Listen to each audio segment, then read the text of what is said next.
Welcome back, denizens of the Omniverse. Welcome back, denizens of the Omniverse, for episode 3 of the Vampire Lestat. We're going to go ahead and hop into this one, guys. If you want to see the full-length reaction, as always, you can check it out over on Patreon, where you can watch it without all the edits we got to do to get this stuff up on YouTube. Also, up to 4 weeks early access, depending on what tier you sign up for. Submit your own comments, questions, fun facts as well. A bunch of stuff you can do over there. Help support the channel so we can keep doing what we do over here. At the end of the day, if you enjoy the reaction, I hope you leave a like, drop a comment, subscribe if not already, because it really helps these videos out. Huge shout out to the team over at Prepper for helping me edit down these highlights for you guys here on YouTube.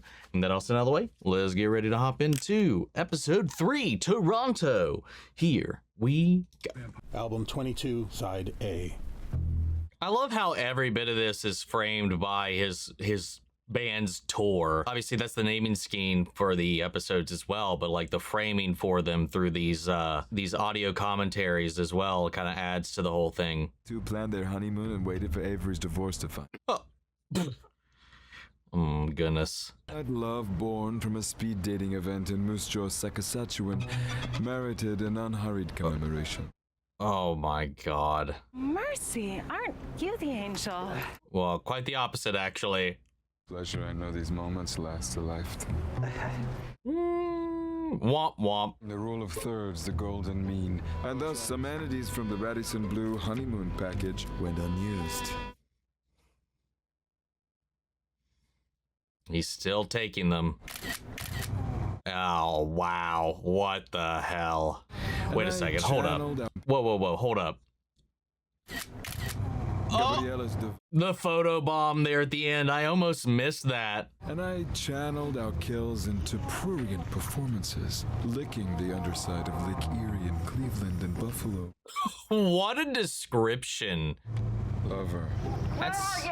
I'd say that's messed up if it wasn't for the other pieces of details that they threw in there. Now, did they deserve this? Probably not, but oh well. Done chasing you, bust a coffin. Mounted above a coven toilet if it weren't for me. Transformational trauma.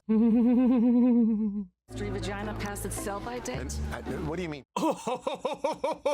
A study done in Budapest had 2 Class B vampires surviving separation for nearly 2 hours. Oh, interesting. Breeding could last 4 to 5 times. Checkstad has the hurt. Well, look at that. That was presented to us as a guaranteed way of death, but I guess for some of certain stature, they can actually survive long times with decapitation. After the can, Chief.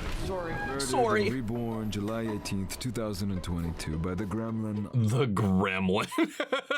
to life as a vampire. Wait. Incidental.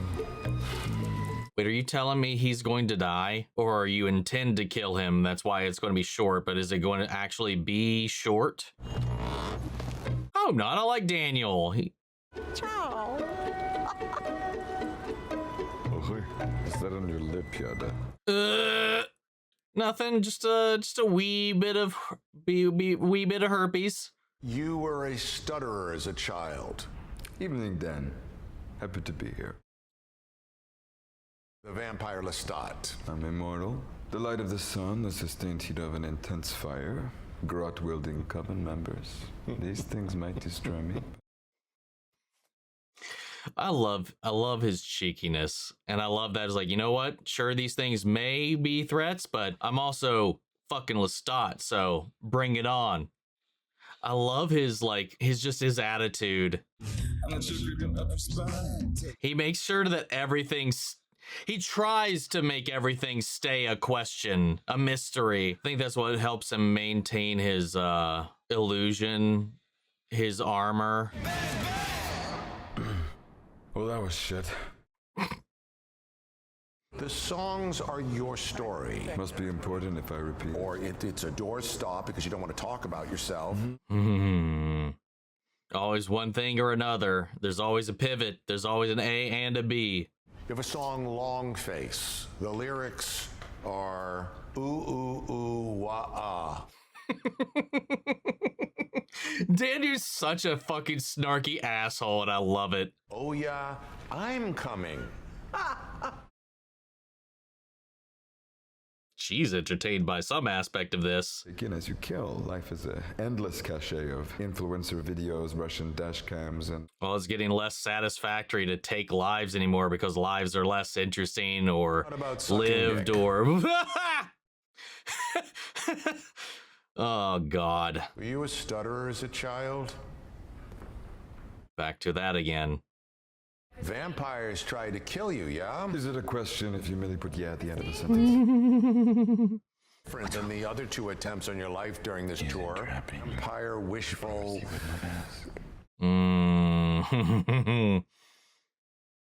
Is my doc your eulogy? Did you promise him? I don't do promises. I've had 40 shows in 43 fucking nights. Wow. Give a shit about you now, flatlining 1,000 capacity venues. Let's take a walk. You're confused. Oof.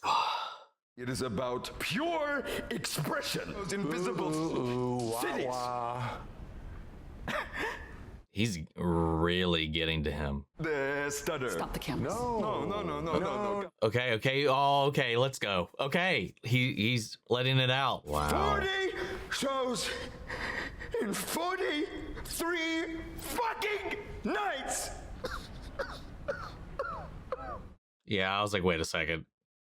I'm the vampire Louis de Pointe-Lac, undone by your relentless questionings, Mr. Malloy. God, now he's playing ball back with him. That almost had me for a second, but I was like, wait a second. The turn this is taking, the way this shifted so hard, I was like, I think maybe he's hamming it up, being performative, as he was saying earlier as well, trying to take and rein that power back to himself. Meanwhile, Louis is on the hunt for little old Bruce. You got the wrong ad. Oh! Oh, did you hear that? He was still trying to finish the sentence as his head rolled away. Think it. I'm a vampire, just like you. Oh, yep. So this goes back to what they were talking about before. Jar Jar Binks dunking a basketball? What? What a choice. Why would you do that? Well, he didn't last long, but he lasted. Oh, he just woke the house. Not really, no. This is a little bit more than a possum. Oh! You're not killed. Anybody see Killer? God, the way he's like, hey, hello, anybody in here seen Killer? This isn't him. One at a time. Sorry, have you seen him? Sorry, no? Okay. Ah! Oh. That's funny. This show has a fucking wild sense of humor. Just heads flying out of windows, too. Oh, what do we have here? Is this their farm? Through fields. Yeah, he's setting them free. The car, gray Dodge. Oh, he's even got an escape for them. Well, look at that. Vigilante Louis. Everyone always repeats the number when I say it. I had a pistol, a rifle, a dagger, a mastiff. Did you have a mastiff when the killing went down? Because I think they killed your dog before they even got near you. Wolf killers, are you ready to rock? Being strapped down in a dentist chair, opening your mouth wide only to have the dentist say, I'm not a dentist, as he lubes up a thick rubber glove. So you be gentle, Dan. God. I think he's just bored by you. Try asking him about the great conversion. Oh, wait. Was that her talking to him? Well, she can't talk to him. That had to have been her directing questions at him then, right? Because he's her maker. Louis and them, they didn't have that psychic connection in that way because of that. Like, he's like, we can't hear each other's thoughts. We're closed off. So that had to have been her. I mean, that's why she's been chuckling. She's been directing Dan through these questions, whether he's been taking direction or not. Oh, that's so fucked up. You remember their names. Teenage girls with the resonant voices of men, screaming and thrashing for hours till their jawbones fell and the devil could sing no more. Wow. It's what moms did with kids before Lego and Peppa Pig. I heard music. So you made it to Paris. Oh, we're finally in Paris. Ah, merde! Take your squeaks elsewhere, who next? Must be our Mozart raising over all that disturbs your peace, madame, kindly. Peace off! Nikki, who you sing about in your song, Why Do I Have to Feel?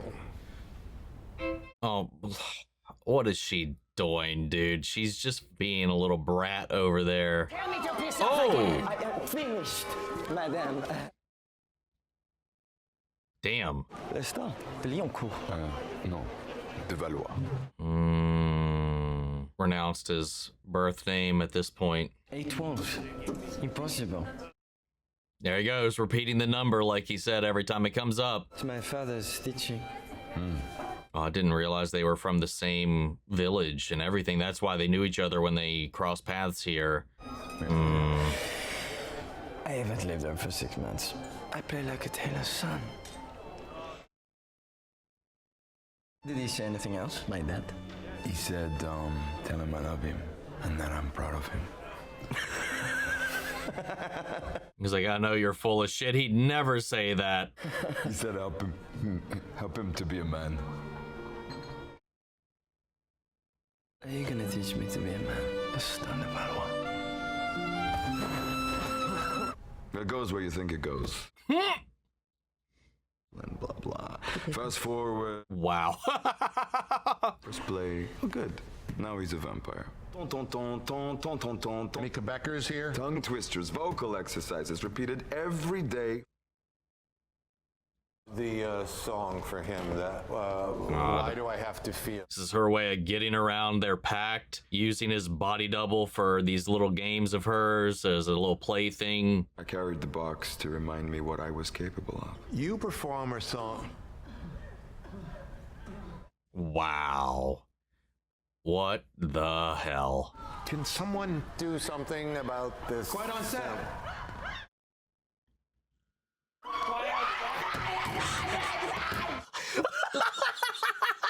Oh my god! What the fuck, dude? Ask your permission before transforming you into a vampire? As an unbroken chain of similar songs in pop music.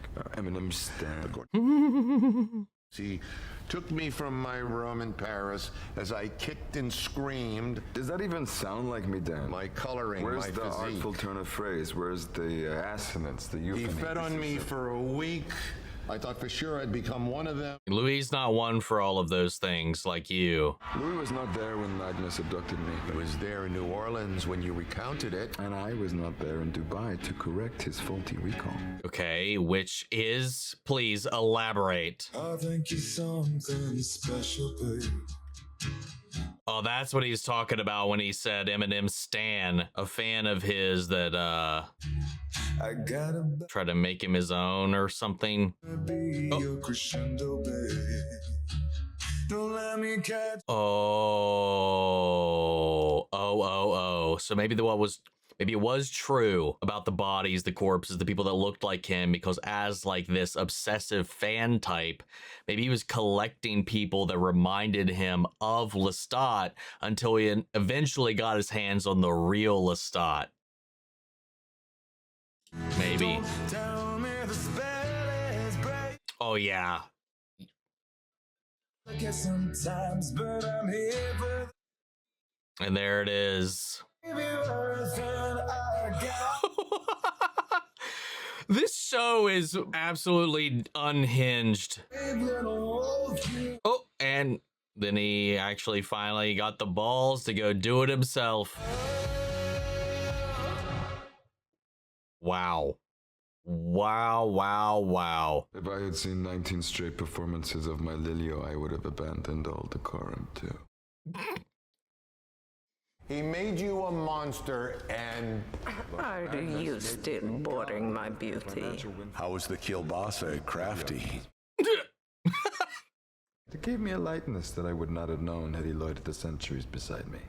God, why he fucking took his own life after he got what he finally wanted is kind of interesting. You're walking around that gives you this lowly idea of yourself, son of Armand. Oof.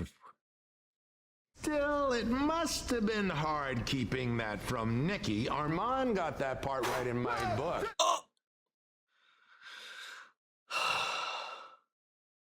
Une curse me. You've been dull company. Returned, wearing silk breeches. Don't you? It's so patron. Lies on, lies on. No. Your changed eyes. He's pieced it all together. Oh, hey. She alive. I brought it to Rocamadour. Yeah, he's disappearing when he got kidnapped, disappearing when he has to go feed, your disappearing mother? when he. Oh, yep. Yeah. Yep. The vampire Gabriella. Blood on her lips, more life. My first fledgling. Louis must have told you. No. Where is she now? She's here right now. Oh. Right here. Just look at her like this. She was like, She died. Vampire toddlerdom. Always the hardest years, as you know. Or don't know, Dan. still shielding that side of himself, that secret, that. What do you think about the Great Conversion? Interesting. Oh. Finally asking. Fucking stupid. Can you get out of my eye line? I want to know you in this changed form. Don't look to her. Oh. Whoa. Don't buy me a house. No, please.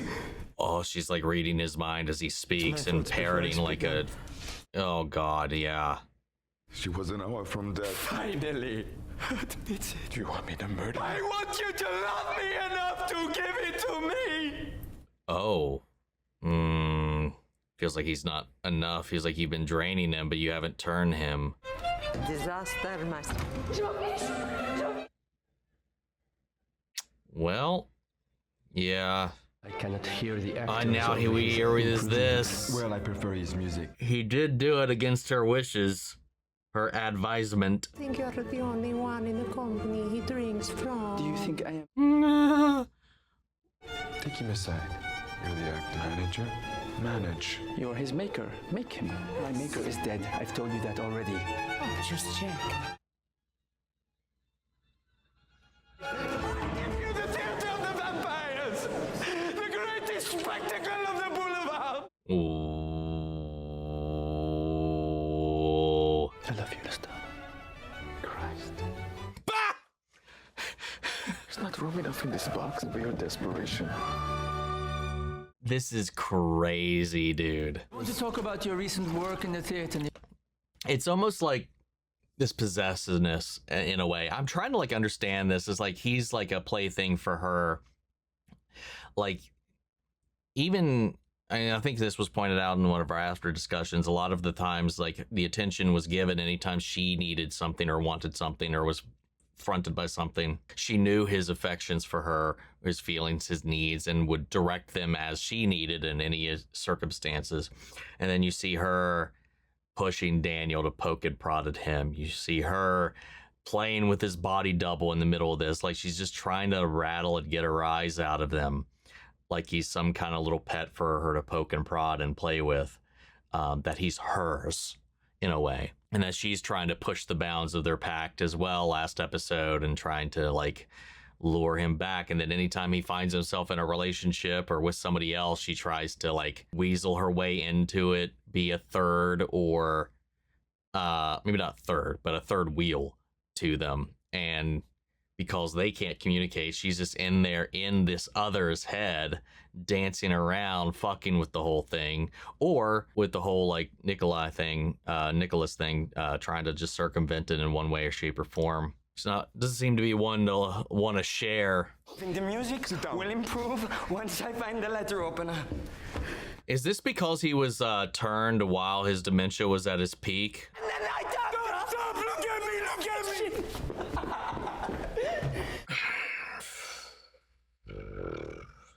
Here it is. Oh, hello. Meanwhile, she just sits in the corner and cackles. You Nicky? No. Nicky, stop. On the way to Saint-Denis. Stop! Oh my God, what the fuck? Forgive me. This is heartbreaking. But I would not look at the wound. I could not. Did Armand have to do it? As Armand. Yeah. Ooh. pushed him into the fire. It's always Armand that has to do the cleanup work, right? With a poker in his chest. Jeez. Also, the intent in which Daniel was paying attention to his story in a way he never really did with Louis is interesting. I think that goes to say the way he is as a storyteller even captivates Daniel as it's being told. Yeah, look.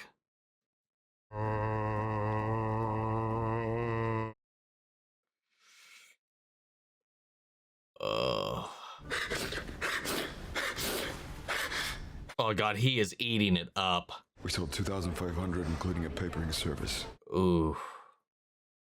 It's tore my ego. And still, it's not what I hunt. Never say I didn't give you anything. Oh. Yeah, they were playing their little game and their little dance back and forth, and then he finally came out to play. There's a shameful tiki bar in Parkdale. Rain check, Sophia. She's just trying to get him riled up, worked up, so that he goes and spends time with her. I'm not exactly sure her game. To hit her, trying to fish him back to her, or I don't know. Run it back. Wedging But everything else between everybody else, and I don't know, man. been trying to crack those cheeks for 2 months. Blech. Okay, let's see what we got here. Wait, was he real that whole time and he fucked up the camera? Go back a few more minutes. Oh, what vampire magic did he just pull on this? Oh, that's great. He gave him realness for so long and made it to where they never captured a single second of it. Get out of my eye line. And is that where it started? Yeah. Here's the part where he talks about transforming Nikki. Wow. Nope. That's epic. It was frickin' Weirdsville. You just sat there for like half an hour, eh? Oh, that's why he was so locked in. That's why he was so locked in. Ah, he pulled him in. That's great. Serving has its consequences. You are listening to The Failures, album 28, side B. Young carrying me into the threshold. Yes, ma'am. Mm-hmm. Oh, uh-oh. Wow, he hasn't taken any kind of note yet. You gonna make me mom in that? We're home. Oh, God. How has he not noticed anything yet? He didn't clean anything up. Just waiting for him to find something. Yeah, okay, here it is. Here it is. The slow seeping realization. Creeping. Oh my God, he's got like a Lestat shrine down here. That mess upstairs, friend? I did. Oh! Whoa! Oh! What did he just yank out? Was that vertebrae? Yeah, he yanked out 3 vertebrae out of his back. Is it about the fucking Lestat shit? The Lestat shit? Actually, no. Gen Z fledglings? He paralyzed him like he did to fucking... Well, he broke her arms and legs. Because my name is Killer. Oh, it's the missing pages. It's the missing fucking pages, dude. You and I have a friend in common. No, I want to see what he does. Tea, they call it here. Oh, Is this better? oh God. It's like Louis and the ghost Lestat, Well, no hope for you, Father Max. haunted by their fathers. Left out a few. Oh, dude, how long has he been haunting him here and there? Like, when would he be hearing these echoes in the way that Louis heard his? That's an interesting little thought experiment to keep in mind rewatching the previous seasons, or well, season 1 more particularly. You forgot to put your blinkers on. Whoa. Oh. Ah. Back in my presence! Back inside! He let him out of the back of his mind, and now he's trying to put him back in the box. Eat your soul. Let the long tail. This dude is fucking creepy. Make an album. When we are ready! I didn't do nothing that bad to her, Daddy Lou. Wow, fuck this dude. Dear Diary, what it's like to have a person crack your spine, open you up, and shove a pencil. Finger. A drummer. Oh my god. Claudia. All the people he's left in his wake. He had my legs pulled apart and my dress pulled up around my waist. Oh. Too wet feeling down there. Like I was As it's happening to Lestat by his abuser. worst thing ever. He let me go. I thought I was the thing lurking in the shadows. I thought I was. Yeah. Oh.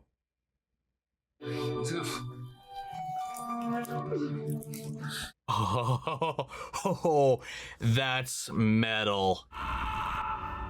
Oh my goodness.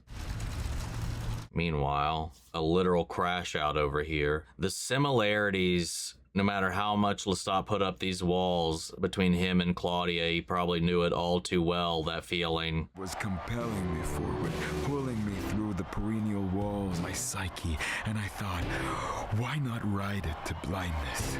Hate me. Music in its purest expression would make me worse. Yeah, but making you face it and to go through it together with it. God. This loneliness, what a mess. Just Daniel casually stalking somebody for food. Oh. Womp womp. Sorry, miss. Widowed on your wedding day.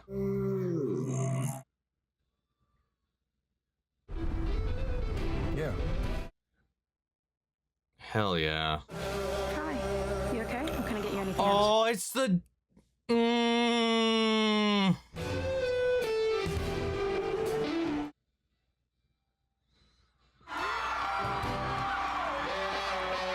Maybe reincarnation exists in this world, man. It is baked into the Dracula tale. Perfection. What a freaking awesome episode so far. Who else wants to share tonight? Oh, what's gonna happen? Who are we gonna sweep past? Come on, guys. Someone's here the way we're building this. Wait. Fucking no way. Armand, I know that voice. My name is Arun. Oh, fuck. I am an addict. Still got both his eyes right now. Oh, he's just praying to pick apart another person to pick up in this life. The discarded bandmate. Oh, what an episode. Got a lot of the insights I've been hoping for. How he turned, once he left his family and denounced them, all that kind of stuff, he went off to Paris. He ran into his friend Nikki. They fell in love. And then along the way, he's performing there, just kind of like, I don't know, making something of himself. So his mom lasted a little bit longer than he expected, or at least the way they had kind of framed it due to her illness.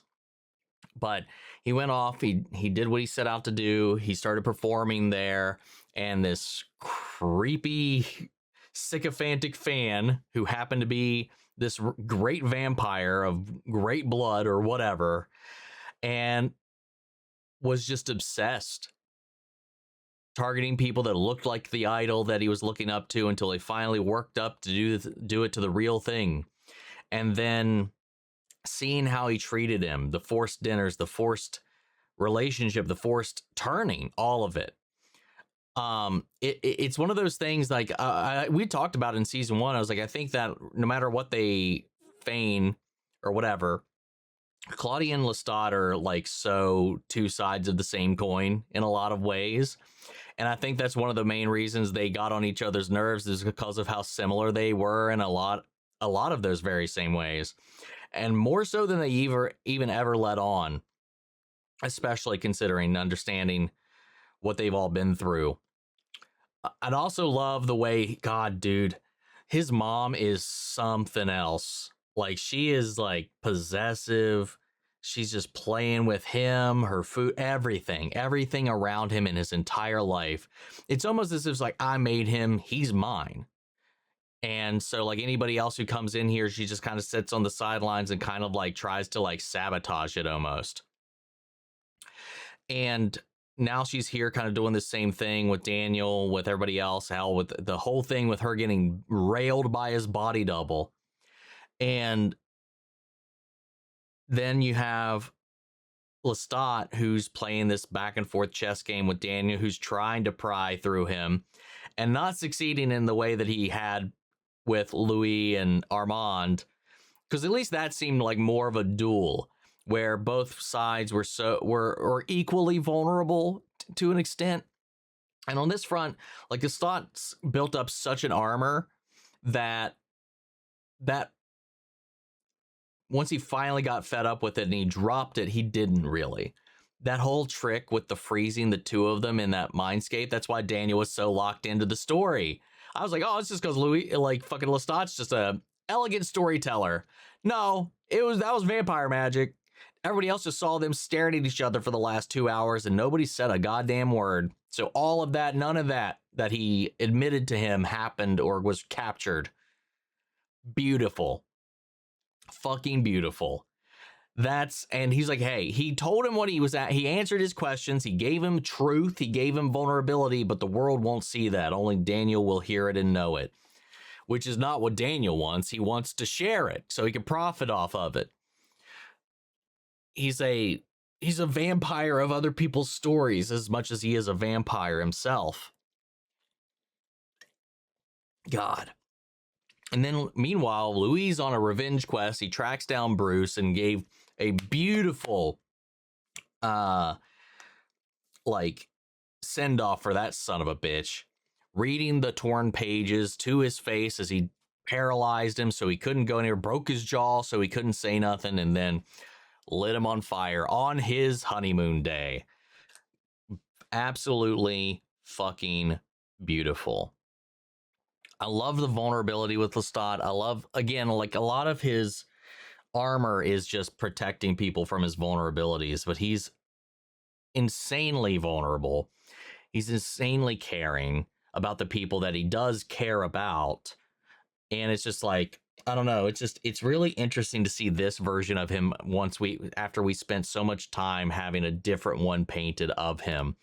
And it just like, I don't know. It just makes it so much fun to like dig through all of this and just see all the complexities of him also struggling to find his place, just find love, him trying to reconcile with the loss of that, or also trying to save somebody, and also doing what he did for Nikki. And while it wasn't like a young person, like somebody who beneath the means to be a vampire, like with Claudia, which he did for Louis, you know, he knows what that's like to turn somebody that is past the point of being able to be turned. Because like he did with Nikki, he did it to save him out of love. So he knows what that feels like, looks like. And it just made being a vampire hell for him because he was just lost. His mind was gone. I don't know. It's fucking so surreal watching this and seeing all of these different foundational things that painted or built and assembled the version of him that we met inevitably ourselves in season 1, that Louis met. And obviously because of his biased perspective and stuff like that, or the version of the story that we saw, it just kind of like, I don't know. Also because he just couldn't remember a lot of it too, or willfully or whatever. You know, we've danced around that enough, but let's head to Patreon, man. Let's see. Now we're going to start off here with Tammy. Best episode yet. I agree. The acting in the show is out of this world. Agree. I was the last little bit too during the performance. I was like, I was really obsessed with like looking at the lighting, the way everything's lit, the production value, and the acting, the music, the editing. Everything about this show is next level, I think. When you were watching season 1 of Interview with the Vampire, did you ever think you'd find yourself having this much compassion for Lestat? No, not in a million years. And that goes to show how well certain people can people can be defined by maybe the worst of themselves in any given moment, or how somebody can color something from their perspective to paint somebody in a light that maybe isn't completely true. And then also the way we also like to make ourselves look better in our memories alter over time and shift and evolve to say which version that Louis remembered is even authentic at all. And again, that goes to whether that was intentional or by design, or just the nature of memory itself paints an inaccurate, blurry image of somebody. So interesting. I love seeing it, but no, I definitely, taking season 1 at face value like I did not expect for this to really, I mean, hell, even in that moment of vulnerability where, again, these little pockets where he's real for a minute, like when he was doing the theater performance, you just kind of like, oh shit. That's kind of like everything with Lestat, man. You just see all these things that turned him into the man that we know. And then we see all these other things that he's carrying around that he doesn't let people see, that we get to see now. And it just turns my heart. Next up, we have Theo. What do you think Armand, or Arun, is up to? I don't know. I think he's playing some kind of weird game to get at Lestat or Louis or something like that, because we know he's at the bidding war for his files, for his records and all that kind of stuff. He's skulking around, checking in on Daniel here and there. And now he's picking up the bandmate that they cast out and left behind. For what end? He's not just at that place just by circumstance or coincidence. He's there with intent. And this guy's been abandoned. He's a part of the band. And I think he's going to use him for some weird revenge of some kind. I don't know, though. Next up, we got Chiara. This episode is my favorite of the 3 seasons so far, I think. I kind of agree as well. I was waiting for the story of Nikki and Lestat. He, by far my favorite ship in the books, despite some changes they portrayed them so well. How Lestat falls in love with Nikki's music and with someone who's probably never existed, and how Nikki loves Lestat's vitality and how deeply troubled he is. The whole scene is just an incredible piece of cinema, 100%. Another scene that I was waiting to see was Magnus and how he turned Lestat into a vampire. Great choice to put that scene with the words from Claudia's diary. The way Magnus turned Lestat was deeply traumatic and shaped Lestat's personality as a vampire. What do you think about that? Do you think that it's possible to see those traumatic events? I think it's possible to see those traumatic events, Magnus, but also Nikki's death in the way that Lestat was portrayed by Louis in the first 2 seasons. I think you could probably make a leap once you've had a little bit more intel in season 2, maybe to kind of anticipate how that might have played out, but otherwise, no. I think he did a great job at masking himself to us and to Louis, and obviously to the point where he masked himself so much with Louis that it colored his entire perspective on him, and that's the version of him that we met.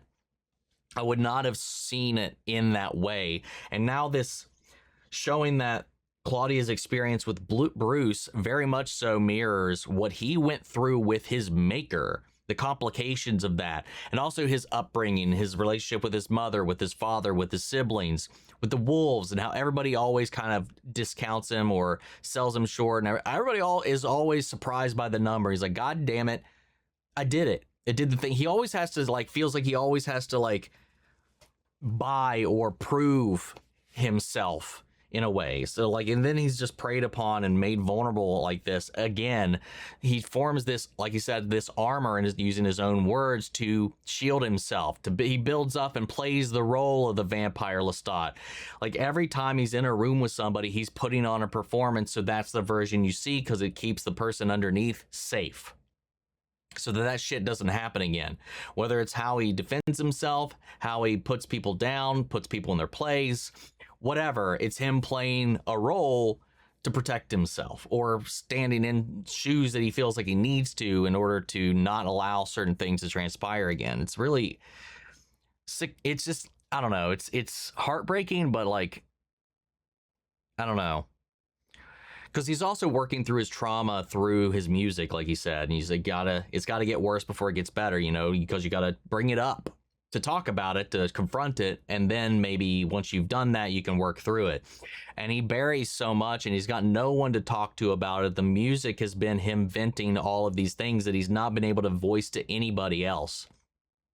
And it's drudging up his demons left and right. It's drudging them back up, and now we see Magnus haunting him in the way that Ghost Lestat haunted Louis, except maybe even worse.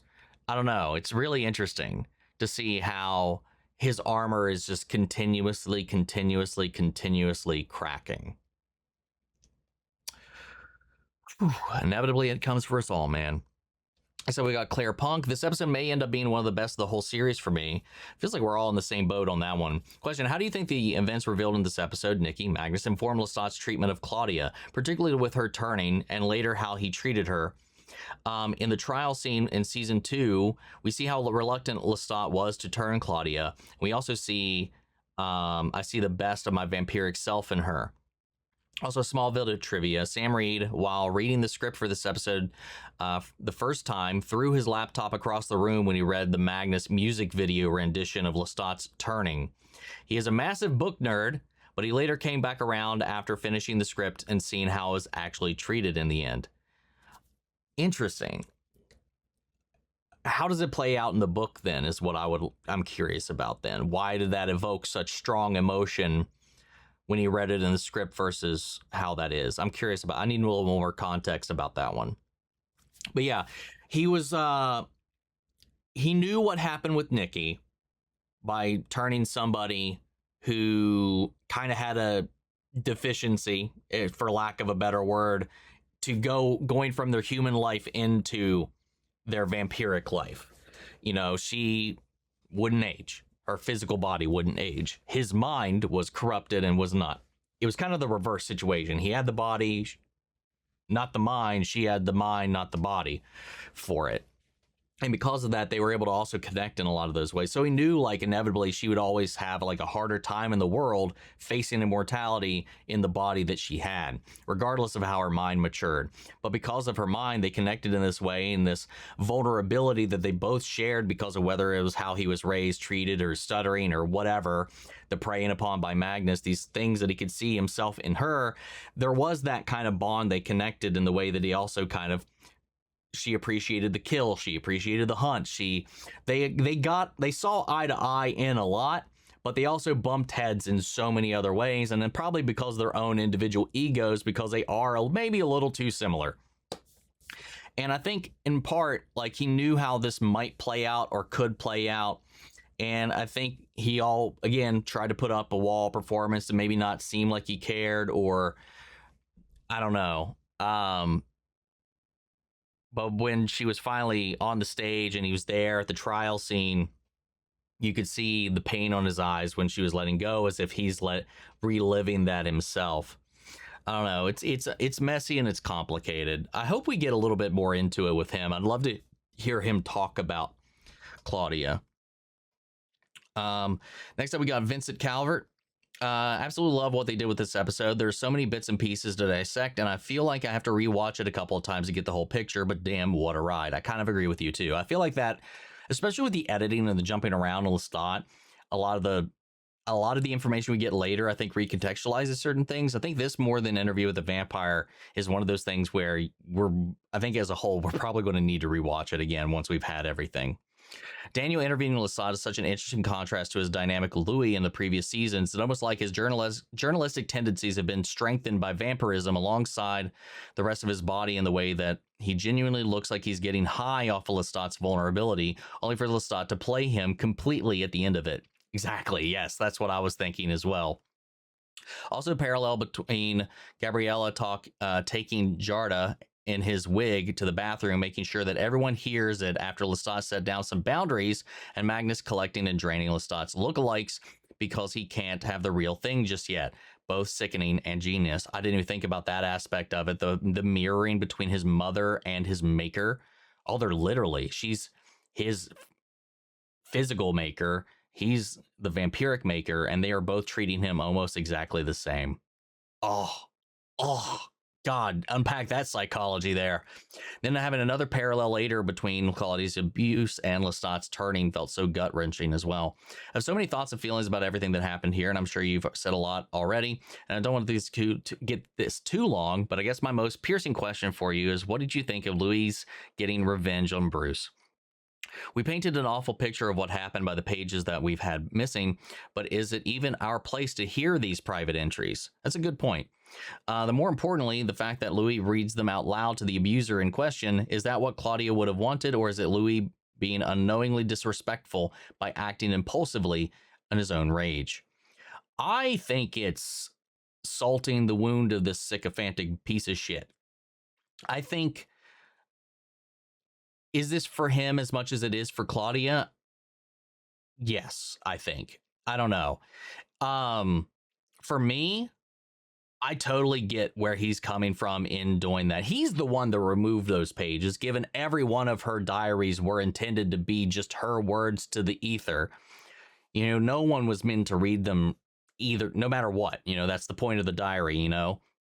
So Louis is the one that edited her diary, so there's no disrespecting or anything. That's already gone the moment he was using them as references for her life.